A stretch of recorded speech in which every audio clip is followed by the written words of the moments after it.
Start करते हैं हम लोग कैपिटल बजटिंग। तो आज की क्लास स्टार्ट करते हैं। What is capital budgeting? सबसे पहले जो ये वर्ड है इसको तोड़ते हैं।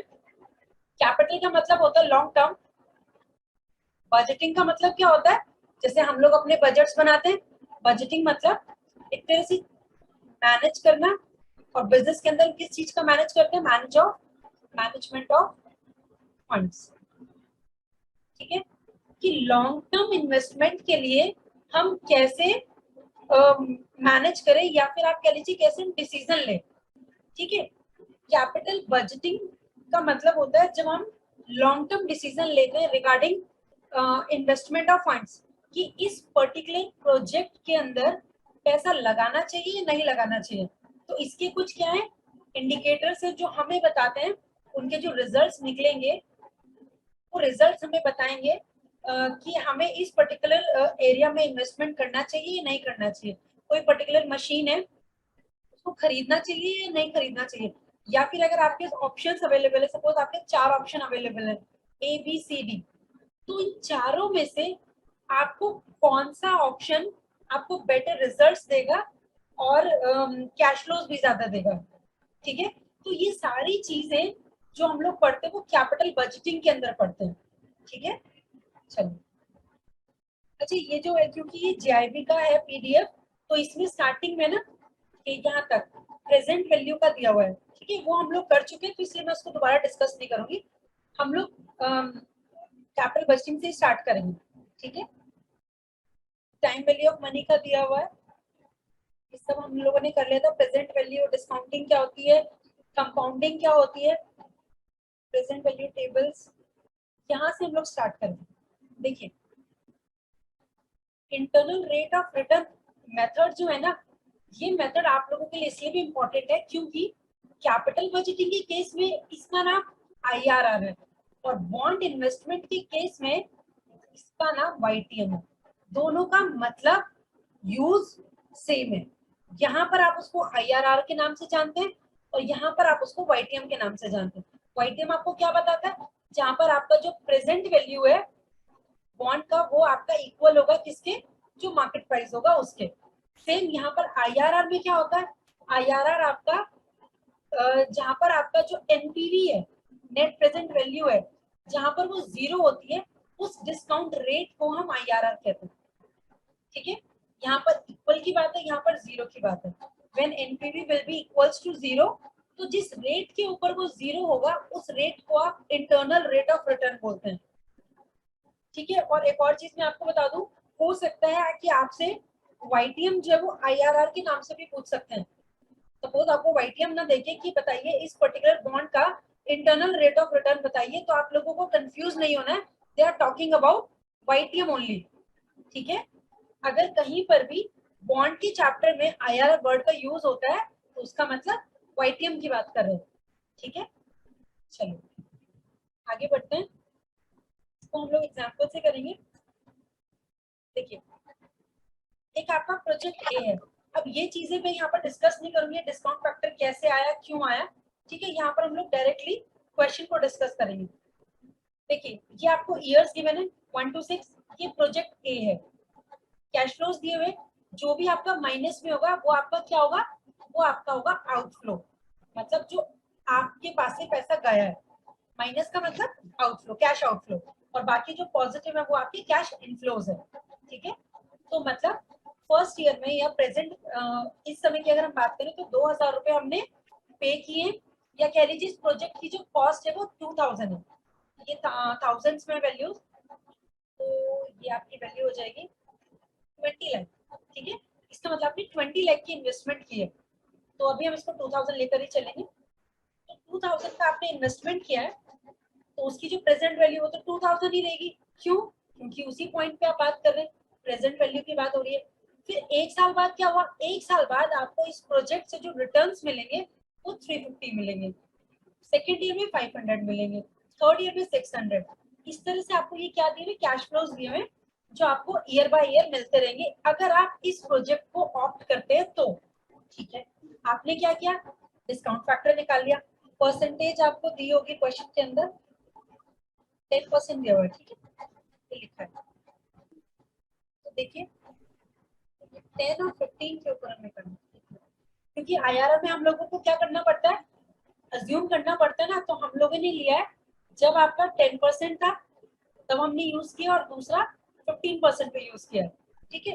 तो 15% की आपको वैल्यूज ये गिवन है, तो हम लोग इस तरह से करते हैं ना, 1 प्लस आर करके, तो 1 प्लस 0.15, तो ये 1.15 आ गया, ठीक है। डिस्काउंट रेट सेकेंड ईयर का निकालेंगे तो ये आएगा, थर्ड ईयर, फोर्थ ईयर, इस तरह से कर देंगे। फिर हमने क्या किया, कैश फ्लोज के साथ इस डिस्काउंट फैक्टर की मल्टीप्लाई कर दी, तभी तो हमारी प्रेजेंट वैल्यू आती है। ये चीजें हम लोगों ने डिस्कस की है वाईटीएम में, बॉन्ड इन्वेस्टमेंट में। तो इन सब को टोटल करने के बाद और इस 2000 को माइनस करने के बाद जो रिजल्ट आता है वो एनपीवी आता है, वो भी हमने डिस्कस किया था लास्ट हमारे टॉपिक के अंदर किया था ना। क्या होता है एनपीवी का फॉर्मूला, बताइए। Outflow minus inflow minus outflow. ठीक है। तो आउटफ्लो कितना है 2000, इन सब का टोटल कर लेंगे, जो भी वैल्यू आएगी उसको यहाँ पे पुट कर देंगे, सॉल्व करेंगे तो हमारा आएगा प्लस 191.44। इसका मतलब इनफ्लोज ज्यादा है, ठीक है। तो एनपीवी क्या आ रहा है आपका, पॉजिटिव आ रहा है इस केस में, ठीक है। चलिए प्रोजेक्ट बी देखते हैं। प्रोजेक्ट बी में देखिए हमने क्या किया, सेम डिस्काउंट रेट पे, मतलब 15% के डिस्काउंट रेट पे हमने प्रोजेक्ट बी को कंसीडर किया। प्रोजेक्ट बी के कैश फ्लोज क्या है, 1500 रुपए की इन्वेस्टमेंट पे ये आपको कैश फ्लोज मिल रहे हैं, ठीक है। आपने क्या किया, डिस्काउंट फैक्टर से मल्टीप्लाई की, इसकी प्रेजेंट वैल्यू निकाल ली आपने सारे कैश फ्लोज की, तो आपका प्रेजेंट वैल्यू क्या आ गया, एनपीवी क्या आ गया प्लस 87। प्रोजेक्ट ए आपको कितने रिटर्न्स दे रहा है, 191। प्रोजेक्ट बी क्या दे रहा है, 87, ठीक है। तो कौन सा प्रोजेक्ट बेटर है, अगर आप एनपीवी के कंटेक्स्ट में देखें तो ए वाला बेटर है ए बेटर ना, क्योंकि ए आपको 191 का एक्स्ट्रा बेनिफिट दे रहा है और बी आपको 87 का दे रहा है, और क्योंकि दोनों ही पॉजिटिव हैं, तो अगर सपोज आपसे मैं सिर्फ ए के बारे में पूछती, बताइए किसको एक्सेप्ट करना नहीं करना, तो आप कहेंगे कि यस करना है क्योंकि वो पॉजिटिव है। लेकिन अगर जहां पर दो होंगे तो आपको कंपेयर करना पड़ेगा, तो जो भी आपका ग्रेटर एनपीवी होगा उसको आप एक्सेप्ट कर लेंगे और लेस वाले को आप रिजेक्ट कर देंगे, ठीक है। चलिए इसका मैम यूज क्या होता है? सर इसका यूज जो होता है वो ये होता है कि सपोज बिजनेस के पास दो ऑप्शन है कि एक तो वो मशीन ए परचेज कर ले, इसके कुछ अलग फीचर्स होंगे, पर्पस दोनों का सेम है, एक है मशीन बी, ठीक है सर। दोनों अलग अलग वैल्यूज में मिल रही है, सपोज एक 2000 रुपए की मिल रही है, एक 1500 रुपए की मिल रही है। तो कंपनी ने सोचा कि 1500 वाली कम में मिल रही है तो इसको ऑप्ट कर लेते हैं। लेकिन चलिए आपने 1500 में परचेज तो कर लिया, 500 रुपए तो आपने यहाँ पे बचा लिए, लेकिन आपको ये भी तो देखना चाहिए कि इसके रिजल्ट्स क्या है या इसका आउटपुट क्या है, ठीक है सर। कि ये जो मशीन है वो आपको कितना रेवेन्यू अर्न करके देगी, तो वो भी हमें कंसीडर करना है। तो हमने उसको कंसीडर किया कि ये इनके क्या है, कैश इनफ्लोज है, कि अगर आप इस वाली मशीन को ऑप्ट करते हैं तो 1500 रुपए तो आपको लगाने पड़ेंगे, लेकिन फिर आपको ईयर बाय ईयर ये आपको कैश फ्लोज होंगे। एक साल बाद 200 रुपए की इनकम होगी, 2 साल बाद 260 होगी, फिर 450, 700, इस तरह से हमें कैश फ्लोज गिवन है, ठीक है सर। लेकिन क्योंकि हम लोग टाइम वैल्यू ऑफ मनी को भी कंसीडर करते हैं, तो हम क्या करेंगे, इन कैश फ्लोज की हमने प्रेजेंट वैल्यू कैलकुलेट कर ली, ठीक है सर। मैम ये -1500 क्या दे रखा है, जैसे 0 ईयर पे? -1500 जो है मैम वो हमारी इन्वेस्टमेंट है, या फिर आप कह लीजिए आउटफ्लो है, इसलिए उसको माइनस में लिखा है, ठीक है। ये जो 1500 है, मतलब 1500 का इन्वेस्टमेंट करके हमें ये रिटर्न्स मिले जिनकी हमने प्रेजेंट वैल्यू निकाली, ठीक है। अच्छा अच्छा।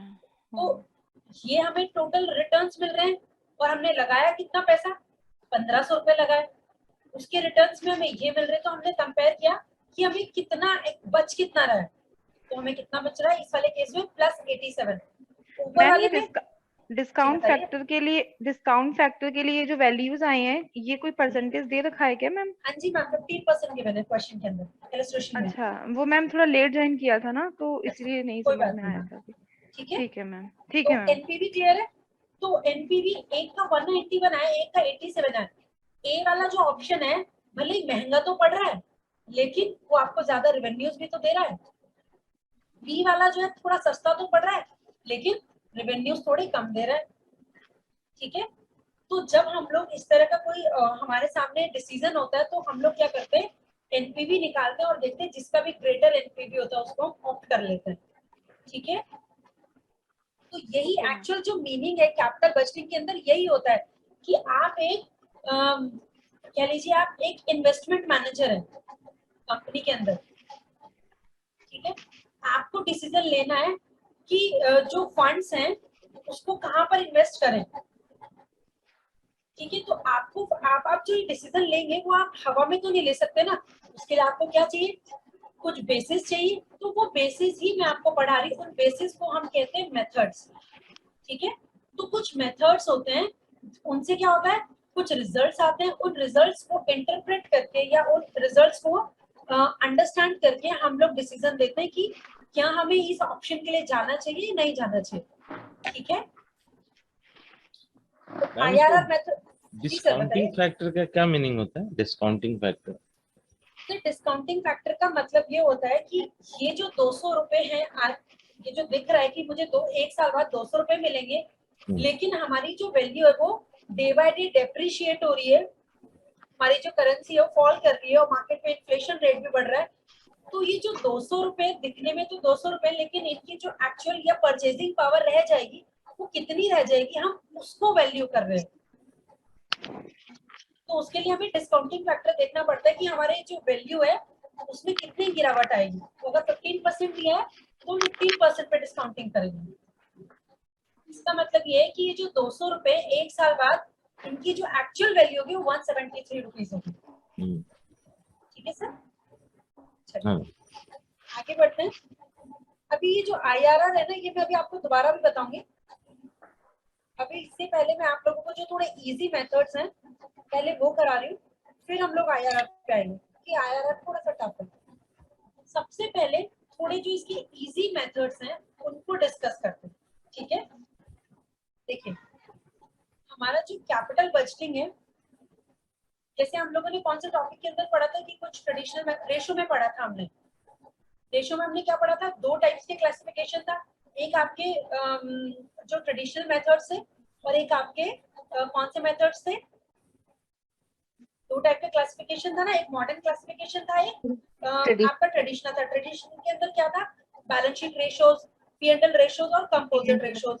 और मॉडर्न के अंदर क्या था आपका, फाइनेंशियल रेशियोज, सॉल्वेंसी और आपका लिक्विडिटी रेशियो और एक्टिविटी रेशियोज। ठीक है, इस तरह के क्लासिफिकेशन था।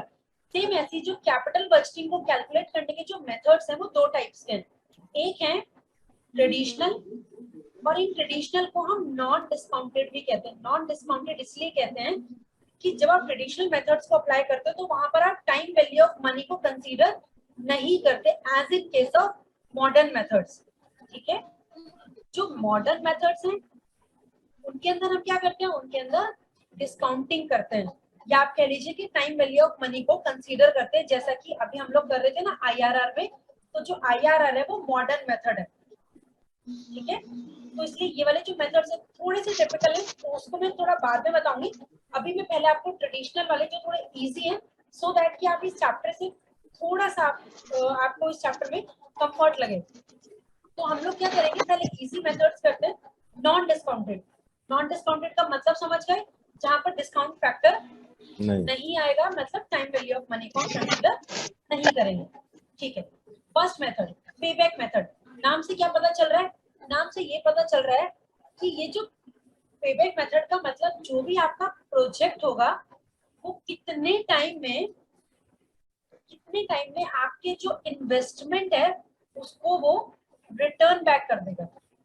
मतलब सपोज अगर आपने 2000 रुपए का इन्वेस्टमेंट किया है तो ये जो 2000 रुपए वो आपको कितने सालों में, 3 इयर्स में, 4 इयर्स में, कितने सालों में वो आपको वापस मिल जाएंगे। मतलब समझ लें, देखिए एग्जांपल से समझते हैं इसको। प्रोजेक्ट ए और प्रोजेक्ट बी है आपका। ठीक है, इसमें हम लोग देखते हैं दोनों ही प्रोजेक्ट की जो कॉस्ट है वो 50,000 है। प्रोजेक्ट ए भी 50,000 रुपए की इन्वेस्टमेंट पे हम ले सकते हैं और बी भी 50,000 रुपए। मतलब अगर आप ए ऑप्शन ऑप्ट करेंगे तो भी आपको 50,000 रुपए की इन्वेस्टमेंट लगेगी, बी करेंगे तो भी आपको 50,000 की इन्वेस्टमेंट लगेगी। ठीक है, अब हम देखेंगे कि इनकी कैश फ्लोज क्या है। ए की कैश फ्लोज है 7500, 20,000, 15, 75, 3000। सिर्फ 5 सालों तक है इसके रिटर्न्स। इसके रिटर्न्स कब तक है? 10 इयर्स तक है, लेकिन कॉन्टिन्यूअस है। ठीक है, तो पेबैक पीरियड मेथड में आप मुझे ये बता दीजिए प्रोजेक्ट बी इस 50,000 को कब तक वापस कर देगा? फर्स्ट यहाँ 5 तक years में। 5th ईयर तक आपका पूरा जो है अमाउंट है वो पे बैक हो जाएगी, इन्वेस्टमेंट अमाउंट पे बैक हो जाएगी। इधर बताइए, इधर आई थिंक टीवी हो जा रही है क्या? चेक कर लेते हैं। मैम 4 years में। 4 years में। Yes, में। तो यहाँ पर कहाँ हो जा रही है? 4 इयर्स में हो जा रही है। तो अगर आप पेबैक पॉइंट ऑफ व्यू से देखेंगे, पेबैक मेथड के पॉइंट ऑफ व्यू से देखेंगे तो आप ए प्रोजेक्ट को ऑप्ट कर लेंगे। क्यों? क्योंकि वो आपके इन्वेस्टमेंट की जल्दी रिकवरी करके दे रहे हैं। ठीक है, समझ में आया? पेबैक पीरियड मेथड जो है, पेबैक पीरियड मेथड आपको ये बताता है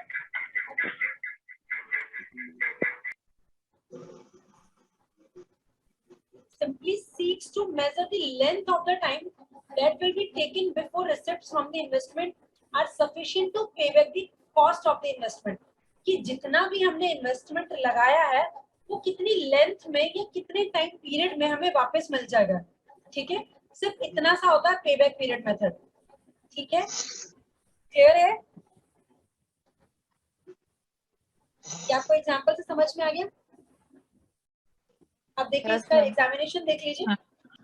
जो इनिशियल आउटलेज है दोनों प्रोजेक्ट्स का 50,000 है, लेकिन जो आपका प्रोजेक्ट ए है वो 4 इयर्स के अंदर पैसा वापस करके दे रहा है, और जो प्रोजेक्ट बी है वो 5 साल ले रहा है। तो आप क्या करेंगे? प्रोजेक्ट ए जो है उसका पेबैक पीरियड क्योंकि ज्यादा है, किससे? प्रोजेक्ट बी से। जी सर। मैम इसमें अभी जो प्रोजेक्ट बी है उसमें वो बाद में कंटिन्यूअसली इनकम भी दे रहा है, तो वो कंसीडर नहीं किया जाएगा क्या? सर पेबैक मेथड में नहीं किया जाएगा। ओके, ठीक है सर, पेबैक मेथड में आप सिर्फ वहीं तक देखेंगे, बाकी उसके बाद क्या मिल रहा है वो उसको हम कंसीडर नहीं करेंगे इस पर्टिकुलर मेथड में। ठीक है सर। ठीक। मैडम ये सीआईबी का कौन सा चैप्टर है इसमें? सर इसके बारे में मुझे बिल्कुल नहीं पता, इसके बारे में सर आपको बताएंगे। मुझे सिर्फ इतना पता है कि आपके कोर्स में। ठीक है सर, तो आप ये रिटेल में, ये मैम रिटेल में आते हैं इसके क्वेश्चंस। डिटेल में होंगे फिर। एबीएम में भी आया था कहीं पर ये टॉपिक। अच्छा, कोई क्वेश्चन याद है मैम आपको? कुछ ऐसा कुछ पूछा हो, कुछ हल्का फुल्का आपको याद हो? नहीं किसी को याद? कोई क्वेश्चन आया हो इसका? इसमें ना मतलब प्रेजेंट वैल्यू वगैरह लास्ट टू लास्ट ईयर मैंने दिया था एग्जाम, इसमें ना प्रेजेंट वैल्यूज वगैरह मतलब निकालने को बोला था उन्होंने, और ऐसे क्वेश्चन आए थे बस इसमें 1-2 मार्क्स के। चलिए, हो सकता है फिर कोई और मेथड पूछ लें। देखिए नेक्स्ट जो आपका मेथड है, क्योंकि ये भी नॉन डिस्काउंटेड है तो यहाँ पर भी टाइम वैल्यू ऑफ मनी को हम कंसीडर नहीं करेंगे। इस मेथड का नाम है अकाउंटिंग रेट ऑफ रिटर्न। इसको आप एवरेज रेट ऑफ रिटर्न भी बोलते हैं और सिंपल रेट ऑफ रिटर्न भी बोलते हैं। इसमें हम लोग क्या करते हैं, जो भी हमारा एवरेज प्रॉफिट आफ्टर टैक्स होता है, या आप कह लीजिए पैट जो होता है प्रॉफिट आफ्टर टैक्स, उसको हम एवरेज ऑफ इन्वेस्टमेंट से डिवाइड कर देते हैं, तो हमें क्या मिल जाता है? ARR मिल जाता है। ठीक है, एग्जाम्पल करते हैं उससे क्लियर होगा।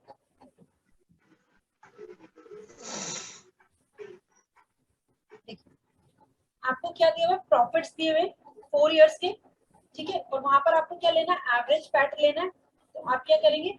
चारों को टोटल करके डिवाइड बाय 4 कर देंगे, तो आपका एवरेज प्रॉफिट आफ्टर टैक्स आ जाएगा। कितना आएगा? 56,000 आ जाएगा। ठीक है, इनका एवरेज करके। और इन्वेस्टमेंट का भी आपको एवरेज करना है, तो इन्वेस्टमेंट कितना है आपका?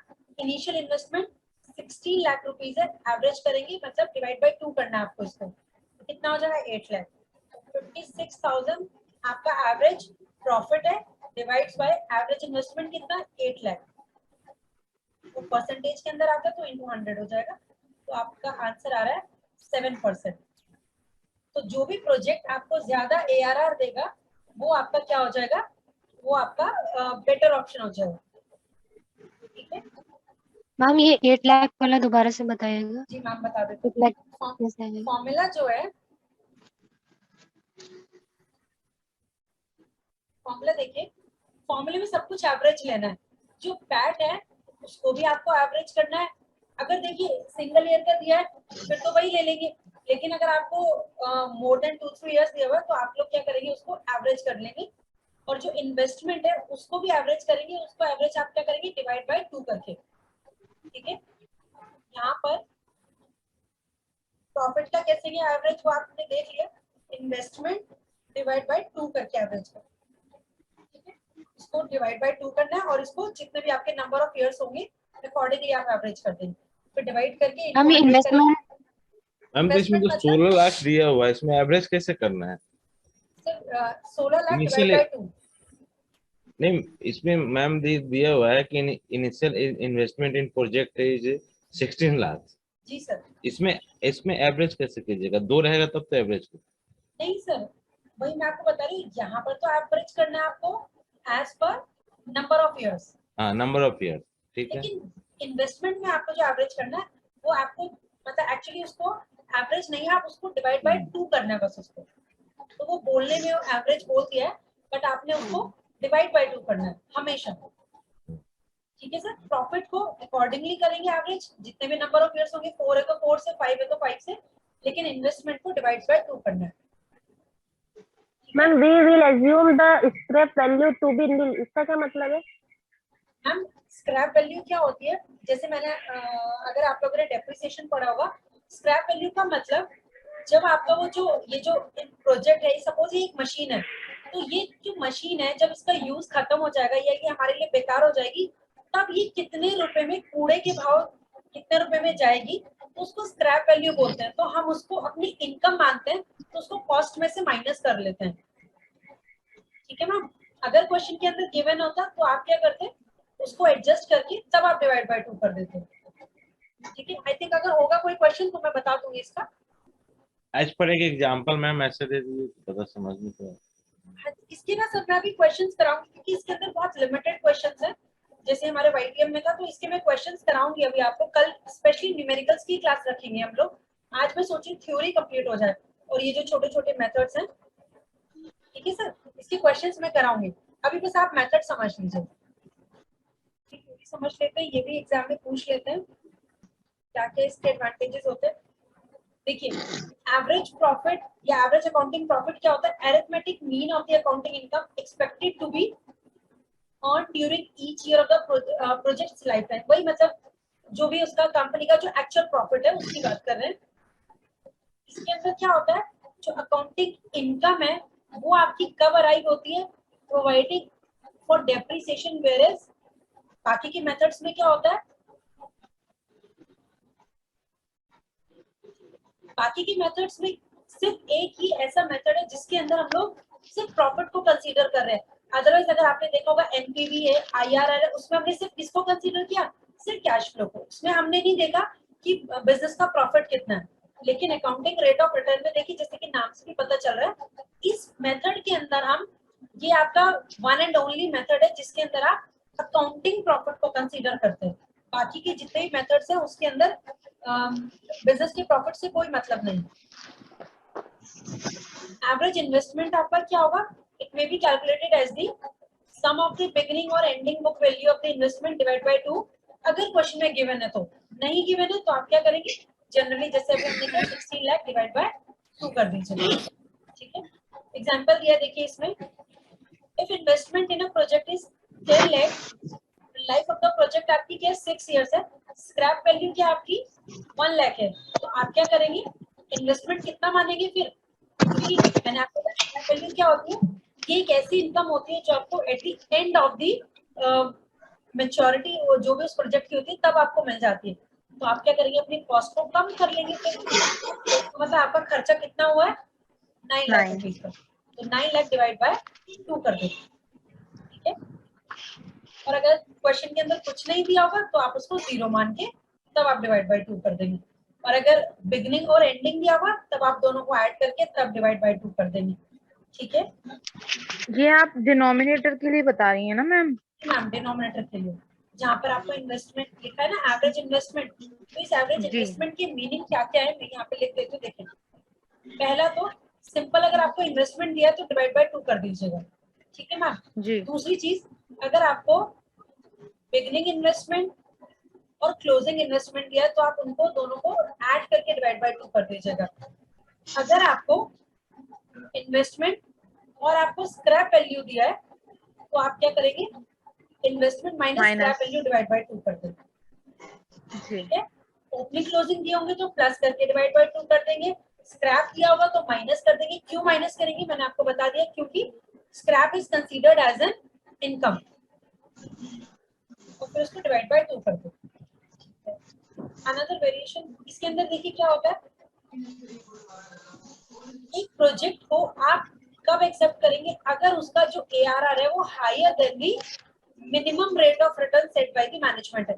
फॉर एग्जांपल हमने माना हुआ है कि हमारे बिजनेस का जो एक normal required rate of return है कि हमें 8% का प्रॉफिट मिलता ही मिलता है, तो अगर आपका आंसर 9% या 10% आ रहा है तो आप उस प्रोजेक्ट को एक्सेप्ट कर लेंगे, और अगर आपका लेस देन 8% आ रहा है, सपोज अगर आपका 6% आ रहा है तो आप उस प्रोजेक्ट को एक्सेप्ट नहीं करेंगे। ठीक है, तो इस मेथड को आप प्रोजेक्ट को कब एक्सेप्ट करेंगे, जब आपका accounting rate of return higher than the minimum rate of return set by the management होगा। तो सपोज मैनेजमेंट ने 8% सेट किया,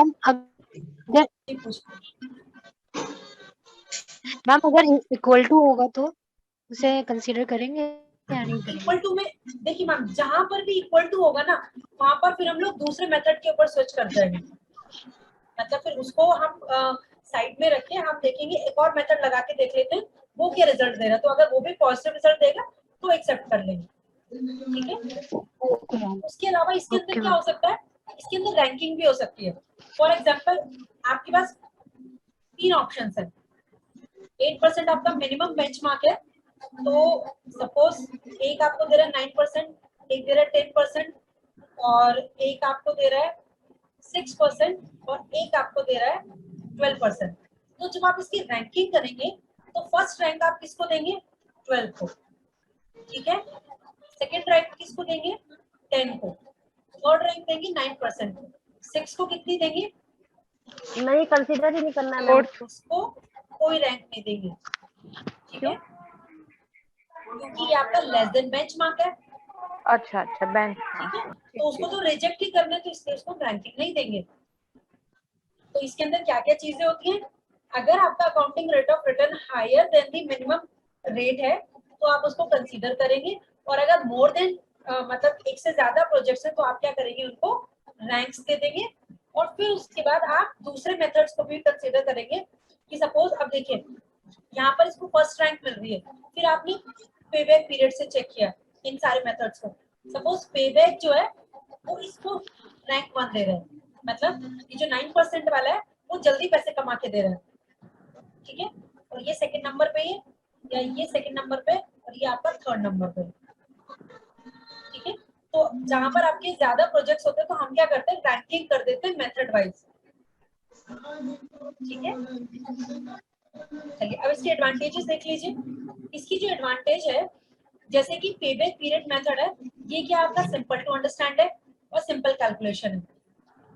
ठीक है, और इसको क्यों कंसीडर किया जाता है, क्योंकि it is stream of the income over the life of the project, क्योंकि उस प्रोजेक्ट के जो रिजल्ट्स होंगे वही तो हमें बताएंगे प्रॉफिट की फॉर्म में, ये जो प्रोजेक्ट है वो कितना हमें प्रॉफिट कमा के दे रहा है, तो इसलिए इसमें क्या होता है। मैम ये जो अभी पेबैक पीरियड बताया था आपने, उसमें तो बस इतना ही करना हुआ ना कि हमारा जो इन्वेस्टमेंट है वो कवर हो गया, कितने समय में रिटर्न होगा, बस वही हमारा आंसर होगा कि ये टाइम ईयर्स में, टाइम में आंसर आएगा, यहाँ पर परसेंटेज में आंसर आएगा।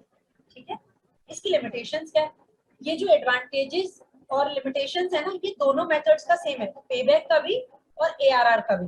देखिए इसकी लिमिटेशंस, कमियां क्या है कि ये किसको इग्नोर कर रहे हैं, टाइम वैल्यू ऑफ मनी को। मैंने आपको बता दिया कि ये लोग जो नॉन डिस्काउंटेड मेथड्स हैं या जो ट्रेडिशनल मेथड्स हैं वो टाइम वैल्यू ऑफ मनी को कंसीडर नहीं करते। तो यही इनकी क्या है, एक लिमिटेशन है।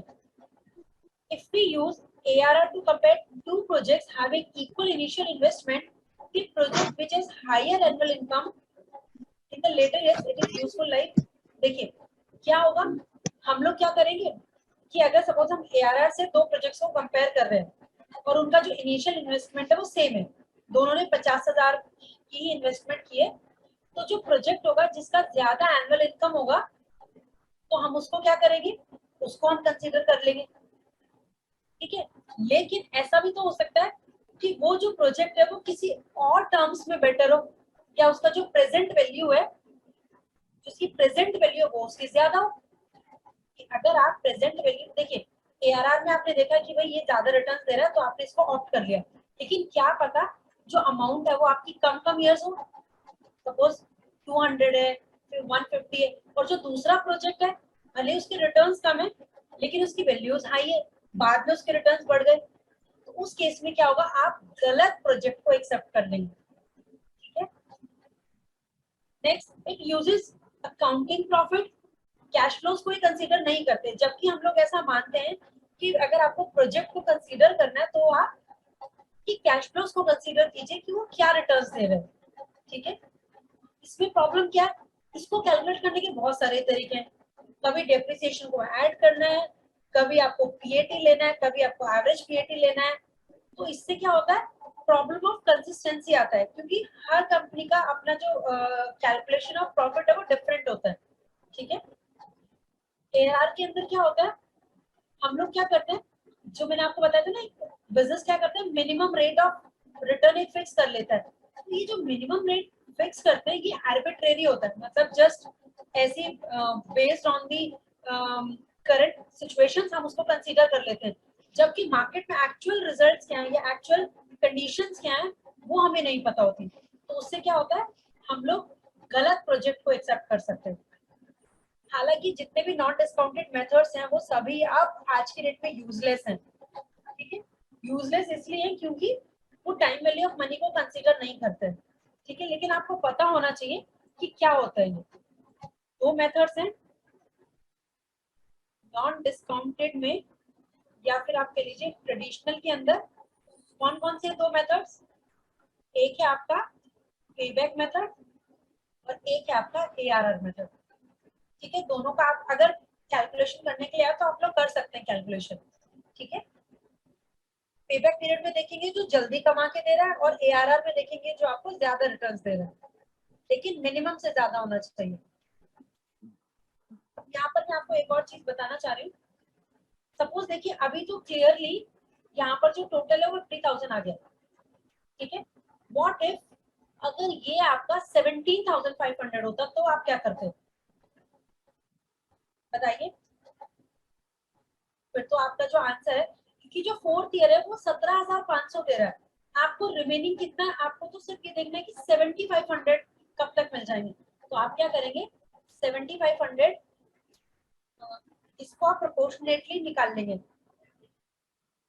कि जो आपका 17,500 है वो आपका कितने मंथ्स के लिए, पूरे 12 मंथ्स में आप अर्न कर रहे हैं, आपको कितना चाहिए 7,500, तो आप क्या करेंगे 17,500 डिवाइड्स बाय 7,500 इनटू मंथ्स कर देंगे, 10,500 कर देंगे ना। नहीं, हमें ये देखना है ना कि टोटल जो है पूरे साल में ये जो फोर्थ ईयर है वो हमें कितने रिटर्न दे रहा है, 17,500 के दे रहा है। हमें ये देखना है क्योंकि हमें चाहिए कि 7,500 कितने टाइम में देगा, तो ऑब्वियसली मंथ्स में देगा, ठीक है। यस। तो अगर पूरे साल में 17,500 के रिटर्न्स हैं तो हमारे 7,500 कितने में मिल जाएंगे, वो हमें मिल जाएंगे 17,500 डिवाइड्स बाय नहीं, 7,500। आपकी बात तो सही है मैडम, लेकिन वो 3,000 का भी तो हमें कर लेना है ना, उसको भी मिलाना है। 3,000 को सर, जो 5th ईयर में हमारा पेबैक सभी को मिलाना है ना। नहीं सर, सबको नहीं मिलाना है, सबको नहीं मिलाना है, सिर्फ देखिए दोबारा बता दूं मैं, देखिए जब हमने पहले इस क्वेश्चन को किया तो सीधा सीधा इन सबका टोटल 50,000 आ गया, तो आंसर भी सीधा सीधा 4 इयर्स हो गया इन केस ऑफ प्रोजेक्ट ए। ठीक है सर? हाँ अभी ठीक है, ठीक है, ठीक है मैम, ठीक है। अच्छा, तो अगर सपोज 4th ईयर में जो कैश फ्लो है वो 7500 की जगह पे 17500 होता, तो वो तो पूरे साल का है। हमें कितना चाहिए? हमें सिर्फ 7500 देखना है कि वो कितने में मिल जाएगा हमें। तो हमारा आंसर किस तरह से आ जाएगा? तो 3 इयर्स कंप्लीट, 3 इयर्स प्लस अब इसके कुछ मंथ्स आएंगे क्योंकि पूरे साल में तो 17500 मिल रहा है, लेकिन हमें सिर्फ 75 को कंसीडर करना है। तो ये हमारा आ रहा है 2.33 मंथ्स।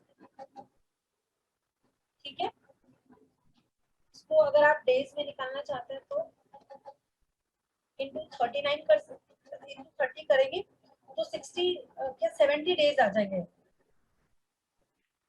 ठीक है, तो 70 डेज में से अगर आप 2 मंथ्स हटा दें तो क्या हो जाएगा आपका? इसकी मैम इसकी कैलकुलेशन कैसे की है आपने? में एक साल में 17,500 मिल रहे हैं और हमें 7500 चाहिए, यही तो है? जी मैम, तो टोटल 17500 डिवाइड्स बाय 7500 कर लीजिए, तो आपको पॉइंट में वैल्यू मिल जाएगी 2.33। तो इसका मतलब जो रिमेनिंग ये 7500 है वो आपको इतने पार्ट में मिल जाएगी। तो इसको अगर आपको डेज में भी निकालना है तो आप क्या करेंगे? 2 मंथ्स कंप्लीट हो गए, तो इसको आप छोड़ दीजिए, 0.33 को 30 से मल्टीप्लाई कर दीजिए, 0.33 इंटू 30 डेज में चाहिए ना हमें, तो 9.9 डेज आ रहे हैं। तो इसका आंसर जो करेक्टली आएगा वो ऐसे आएगा 3 years 2 months and 10 days. 10 days, ठीक है। ठीक है, तो अगर आपको चीजें क्लियरली नहीं दी होंगी, इस तरह से दी होंगी कि आपका जो वो कैश फ्लो ज्यादा होगा और आपका जो बैलेंस होगा वो कम बचा हुआ होगा, तो आप इस तरह से कैलकुलेट कर लें। ठीक है, दोनों मेथड्स क्लियर है? यस। इनको क्या बोलते हैं? इनको non discounted cash flow techniques बोलते हैं। मैम क्वेश्चन जो फ्रेम होगा वो किस तरीके से होगा? मैम वो क्या करेंगे, आपको एक क्वेश्चन दे सकते हैं और उस क्वेश्चन में आपसे पूछ सकते हैं कि बताइए दोनों प्रोजेक्ट्स का पेबैक पीरियड बताइए क्या होगा। तो आपको क्या करना पड़ेगा? दोनों प्रोजेक्ट का पेबैक पीरियड निकालना पड़ेगा, या फिर वो आपसे ये भी पूछ सकते हैं कि बताइए which project is better in terms of payback method. तो आपको क्या करना पड़ेगा? दोनों का पेबैक निकाल के फिर आपको बताना पड़ेगा। तो ऑप्शन जिस तरह से होंगे, अगर डायरेक्टली पूछा हुआ कि बताइए व्हिच वन इज बेस्ट, तो आपको अकॉर्डिंगली आंसर करना पड़ेगा। और या फिर आपसे डायरेक्टली पूछ भी सकते हैं कि बताइए पेबैक है कितना। ठीक है, और सेम ऐसे आपको एआरआर के केस में भी दे सकते हैं कि इंफॉर्मेशन दे देंगे और आप एआरआर कैलकुलेट कीजिए इस प्रोजेक्ट का, 1 का या 2 का, कितने का भी दे सकते हैं। मैडम एक डाउट है। जी सर पूछिए। तो एआरआर मेथड में अगर इन्वेस्टमेंट 3 बार होगा, 2 बार होगा, तो 1 बार होगा भी एवरेज डिवाइडेड बाय 2 लेंगे? तो यहाँ पर जो हम लेंगे वो एक ही इन्वेस्टमेंट का लेंगे, क्योंकि क्या होता है सर, यहाँ पर जो डिसीजन मेकिंग हो रही है वो आपकी वन टाइम इन्वेस्टमेंट की हो रही है। जो हम लोग वन टाइम इन्वेस्टमेंट करते हैं उसकी बात हो रही है सर। वो जो आप कह रहे हैं कि अगर सपोज आप उसी प्रोजेक्ट के अंदर दोबारा इन्वेस्ट करेंगे ना सर, तो उसकी अलग कैलकुलेशन होगी।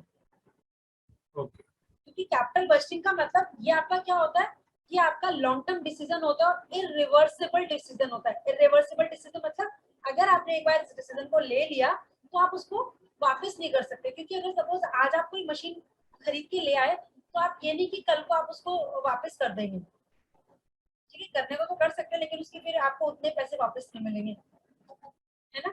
तो इसीलिए ये जो आपका कैपिटल बस्टिंग जो है वो इसलिए इम्पोर्टेंट होता है क्योंकि ये आपका इरिवर्सिबल डिसीजन होता है, लॉन्ग टर्म डिसीजन होता है और इसके अंदर ह्यूज अमाउंट इन्वॉल्व होती है। तो इसीलिए इस डिसीजन को लेके बहुत ज्यादा सोचना पड़ता है और इसीलिए टेक्निक्स बनाई गई है जिससे कि हमें हेल्प मिल जाए कि हमें किस प्रोजेक्ट को एक्सेप्ट करना है या नहीं करना है। ठीक है, बाकी जो आईआरआर और आपका एनपीवी वाला है, एनपीवी वैसे तो मैं करा चुकी हूँ बट फिर भी एक बार और करा दूंगी। अब इसके अंदर जो मेथड बचा है वो सिर्फ आपका आईआरआर मेथड बचा है। उसके अंदर भी क्या होता है, हिट एंड ट्रायल मेथड होता है। ठीक है, कल मैं उसका न्यूमेरिकल कराऊंगी और ये जो 1-2 टॉपिक्स बचे हैं उनको करा दूंगी।